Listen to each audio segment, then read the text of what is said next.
Bismillahirrahmanirrahim. Assalamualaikum warahmatullahi wabarakatuh. Saya Rahmi Wirada, calon guru penggerak Angkatan 4 Kota Batam. Mempelajari program dari guru penggerak ini memberikan kita banyak pengetahuan baru. Saat ini kami sudah masuk kepada modul 3.1. Mempelajari modul-modul yang terlebih dahulu harus diterapkan dulu kepada diri kita, supaya kita bisa menerapkannya juga kepada kawan-kawan, menularkan kepada kawan-kawan.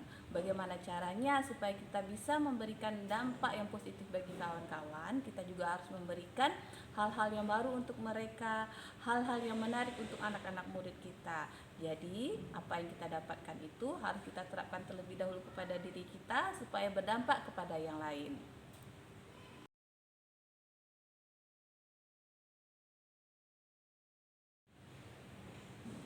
Untuk modul 3.1 ini mempelajari bagaimana mengambil keputusan menjadi seorang pemimpin pembelajaran. Jadi, untuk mengambil satu keputusan itu, sebelum mempelajari modul ini, kita hanya berpikir memberikan keputusan itu, kita berpikir bagaimana bisa terbaik untuk orang lain.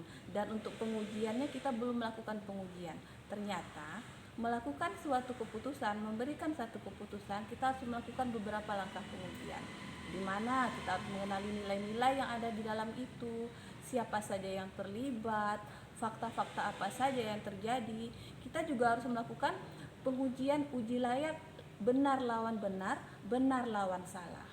Kemudian juga harus ada resolusi yang harus kita lakukan untuk itu. Pilihan-pilihan, ada opsi trilema di dalam pemilihan ini, kemudian eksekusi dan refleksi terhadap apa yang kita lakukan, karena setiap keputusan itu pasti harus ada evaluasi ke depannya.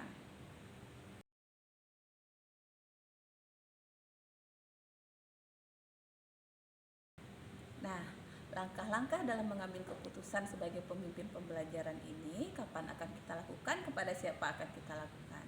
Pastinya untuk pengambilan keputusan ini yang pertama kali kita lakukan adalah di kelas kita sendiri, karena untuk menemukan yang pertama sekali itu kita selalu berada di dalam kelas.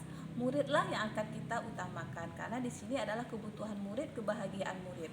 Bagaimana murid itu bisa mendapatkan haknya, bisa mendapatkan pelayanan yang terbaik dari kita dengan kita mengambil langkah-langkah 9 keputusan yang sudah kita pelajari. Setelah kita bisa menerapkan di kelas kita juga bisa menerapkan kepada lingkungan sekolah, kepada rekan sejawat, kepada lingkungan rumah kita.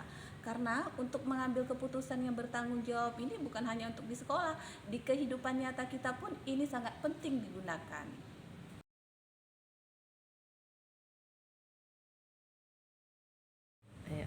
Nah, keputusan yang sudah kita ambil ini pasti harus ada evaluasi, harus ada refleksinya. Nah, untuk merefleksi dan evaluasi ini kita butuh pendamping. Siapa yang akan menjadi pendamping kita? Yang pasti adalah orang yang bisa memberikan masukan kepada kita.